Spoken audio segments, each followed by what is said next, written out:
ಕಲಬುರಗಿ ನಗರದ ಶ್ರೀ ಶರಣಬಸವೇಶ್ವರ ಕೆರೆ ಬಳಿ ನಿರ್ಮಿಸಲಾಗಿರುವ ಲೇಕ್ ವ್ಯೂ ಫುಡ್ ಕೋರ್ಟ್ ತೆರವಿಗೆ ಆಗ್ರಹಿಸಿ ನಗರದಲ್ಲಿ ಪ್ರಾದೇಶಿಕ ಆಯುಕ್ತರ ಕಚೇರಿಗೆ ಹಿಂದೂ ಪರ ಸಂಘಟನೆಗಳು ಮತ್ತು ವಿವಿಧ ಕನ್ನಡ ಪರ ಸಂಘಟನೆಗಳು ಮುತ್ತಿಗೆಗೆ ಯತ್ನಿಸಿರುವ ಘಟನೆ ಫೆಬ್ರವರಿ 25ರಂದು ಮಧ್ಯಾಹ್ನ 12:30 ನಡೆದಿದೆ. ಹಿಂದೂ ಜಾಗೃತಿ ಸೇನೆ ಸಂಘಟನೆ ನೇತೃತ್ವದಲ್ಲಿ ಆರ್ಸಿ ಕಚೇರಿಗೆ ಮುತ್ತಿಗೆಗೆ ಯತ್ನಿಸಿದ್ದು, ಈ ವೇಳೆ ಪೊಲೀಸರು ತಡೆದಿದ್ದಾರೆ. ಸ್ಥಳಕ್ಕೆ ಪ್ರಾದೇಶಿಕ ಆಯುಕ್ತರ ಕಚೇರಿ ಅಧಿಕಾರಿಗಳು ಬಂದು ಪ್ರತಿಭಟನಾಕಾರರ ಮನವಿ ಸ್ವೀಕರಿಸಿದ್ದಾರೆ. ಅಲ್ಲದೆ ಕೆರೆ ಬಳಿ ನಿರ್ಮಿಸಲಾಗಿರೋ ಲೇಕ್ ವ್ಯೂ ಫುಡ್ ಕೋರ್ಟ್ ತೆರವು ಮಾಡದಿದ್ದಲ್ಲಿ ಹೋರಾಟ ತೀವ್ರಗೊಳಿಸುವುದಾಗಿ ಎಚ್ಚರಿಕೆ ನೀಡಿದ್ದಾರೆ. ಕೆರೆಯಲ್ಲಿರೋದು ಹೋಟೆಲ್ ತೆಗಿಲಕ್ಕಾಗಿಲ್ಲ. ಮಹಾನಗರ ಪಾಲಿಕೆ 300 ಕೋಟಿ ಕೀಲಿ ಇದೆ, ಆ ಕೀಲಿ ಬಿಡಿಸಲಿಕ್ಕಾಗಿಲ್ಲ.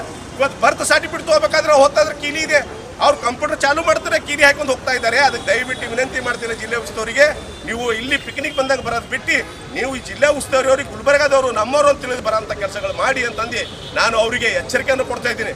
ಒಂದು ವೇಳೆ ಇದೇ ರೀತಿ ಆಯ್ತಂದ್ರೆ ನಾವು RC ಮೇಡಮರಿಗೆ ವರ್ಗಾವಣೆ ಮಾಡೋದು ಖಚಿತ ಮತ್ತು ನಿಮಗೆ ಜಿಲ್ಲೆ ಉಸ್ತುವಾರಿ ತೆಗೆದು ಬೇರೆ ಜಿಲ್ಲೆ ಉಸ್ತುವಾರಿಗೆ ನಾವು ಬೇಡಿಕೆ ಇಡಬೇಕಾಗ್ತದೆ ಅಂತಂದು ನಾವು ನೇರವಾಗಿ ನಿಮಗೆ ಎಚ್ಚರಿಕೆಯನ್ನು ಕೊಡ್ತಾ ಇದ್ದೇವೆ. ಅದೇ ರೀತಿಯಾಗಿ ಆಯಿತು 20 ಕೋಟಿ ರೂಪಾಯಿ ಕೆಲಸ ನಡೆದಾಗೆ ಮೊದಲಿನ BJP ಸರ್ಕಾರದಲ್ಲಿ 20 ಕೋಟಿ ರೂಪಾಯಿ ಅನುದಾನದಲ್ಲಿ ಕೆಲಸ ನಡೆದಿದ್ದಲ್ಲಿ ಅವರು ಪ್ರಿಯಾಂಕರಿಗೆ ಸಾಬ್ರು ಏನು ಮಾಡಿದ್ರು, ಅವಾಗ ಚಿತ್ತಾಪುರ ಶಾಸಕರಿದ್ದಾಗಿ ಅವಾಗ ಅವರು ಅಬ್ಜೆಕ್ಷನ್ ಮಾಡಿದ್ರು. ಏನಂದ್ರೆ ಕೆರೆ ಒತ್ತಿವರಿ ಆಗ್ತದೆ, ಸಣ್ಣದಾಗ್ತದೆ ಮತ್ತೆ ಮತ್ತೆ ಅದಕ್ಕೆ ನೀವು ಈ ರೀತಿ ಒಂದು ವಾರ ಟೈಮ್ ನೀವೇನು ಕೇಳಿರಿ, ಆ ವಾರದೊಳಗಡೆ ನೀವು ಕೊಟ್ಟಂತ ರಿಪೋರ್ಟ್ ಅನ್ನ ಅವ್ರಿಗೆ ಹೇಳಿ ಕೊಡಿಸಿ ಅದೇನ RC ಮೇಡಮ್ ವರ್ಕಳ ಮಾಡಲೇಬೇಕು